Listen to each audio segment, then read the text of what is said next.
রাখি অনেকদিন আগেই পেরিয়েছে, কিন্তু রাখির কোনো সেলিব্রেশন এবছর সেভাবে আমাদের বাড়িতে হয়নি। তাই হঠাৎ করে আজ বড়দা বাড়িতে দিয়েছে ডিনার ইনভিটেশন, তাই এখন সবাই মিলে বসে পড়েছি খেতে।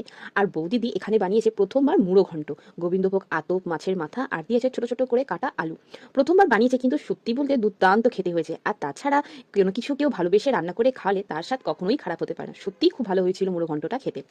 তো এরপর চলে আসে আলু পোস্ত, কারণ সবাই জানে আমি পোস্ত খেতে খুবই ভালোবাসি। আর আমার বাড়ি কেউ আমাকে নেমন্তন্ন করবে আর আলু পোস্ত করবে না, এটা তো হতেই পারে না। যাই হোক, গরম গরম আলু পোস্ত ভাত মেখে খাওয়ার মজাই আলাদা।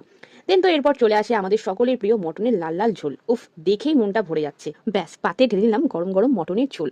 ঝোল ভাত খাওয়ার একটা আলাদাই মজা, আলাদাই একটা অনুভূতি। আর রান্নাটা এত ভালো হয়েছে, দুর্দান্ত খেতে লাগছে। আমি পোস্ত আর মটনের ঝোল মেখে বেশ করে ভাত কটা খেলাম। আর মটনটাও দেখতে পাচ্ছ কত ভালো সেদ্ধ হয়েছে, তো খেতে দারুণ। দেন খাওয়া দাওয়াটা শেষ হলো সাদা মিষ্টি দই দিয়ে। তো আজকের খাওয়া দাওয়াটা বেশ ছিল। আর ওই যে বললাম, ভালোবেসে কেউ কিছু রান্না করে খাওয়ালে তার স্বাদ দুর্দান্ত হতে বাধ্য। আজও সেটাই ছিল একদম। অ্যান্ড শেষে সবাই মিলে আবার নিয়ে বসেছি আইসক্রিম।